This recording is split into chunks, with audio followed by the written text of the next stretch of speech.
America గడ్డపై తెలంగాణ ఉప ముఖ్యమంత్రి బట్టి విక్రమార్క సంచలన వ్యాఖ్యలు చేశారు. ఇండియన్ ఓవర్సీస్ కాంగ్రెస్ ప్రతినిధుల సమావేశంలో మాట్లాడిన ఆయన సంక్షేమం అభివృద్ధిని రెండు కళ్లుగా ముందుకు తీసుకెళ్తూ తెలంగాణను గ్లోబల్ ఇన్వెస్ట్మెంట్ హబ్గా మారుస్తున్నామని ప్రకటించారు.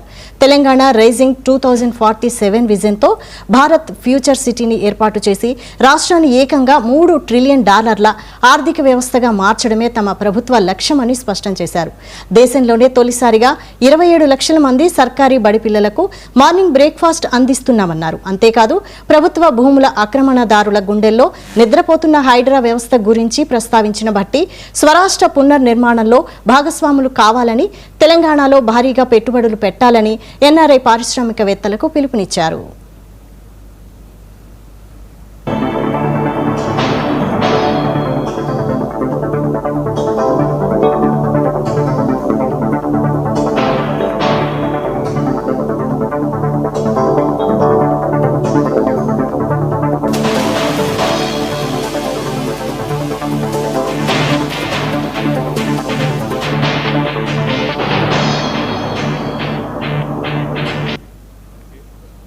మనం బాల్టిమోర్లో కలుసుకొని పెద్ద ఎత్తున ఈ కార్యక్రమాన్ని ఏర్పాటు చేసుకొని చాలా సంతోషంగా సంబరాలు జరుపుకుంటూ ఉన్నాం. ఈరోజు రాష్ట్ర ప్రభుత్వం తరఫు నుంచి మీరు చేసుకునే పండుగ కార్యక్రమంలో పాల్గొనేటువంటి అవకాశం కలిగింది.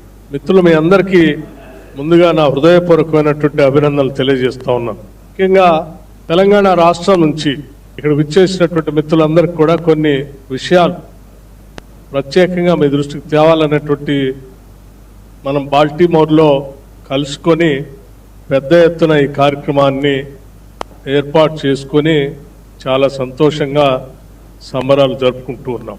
ఈరోజు రాష్ట్ర ప్రభుత్వం తరఫు నుంచి మీరు చేసుకునే పండుగ కార్యక్రమంలో పాల్గొనేటువంటి అవకాశం కలిగింది. మిత్రులు, మీ అందరికీ ముందుగా నా హృదయపూర్వకమైనటువంటి అభినందనలు తెలియజేస్తా ఉన్నాను. ముఖ్యంగా తెలంగాణ రాష్ట్రం నుంచి ఇక్కడ విచ్చేసినటువంటి మిత్రులందరికీ కూడా కొన్ని విషయాలు ప్రత్యేకంగా మీ దృష్టికి తేవాలనేటువంటి మనం బాల్టిమోర్లో కలుసుకొని పెద్ద ఎత్తున ఈ కార్యక్రమాన్ని ఏర్పాటు చేసుకొని చాలా సంతోషంగా సంబరాలు జరుపుకుంటూ ఉన్నాం. ఈరోజు రాష్ట్ర ప్రభుత్వం తరఫు నుంచి మీరు చేసుకునే పండుగ కార్యక్రమంలో పాల్గొనేటువంటి అవకాశం కలిగింది. మిత్రులు, మీ అందరికీ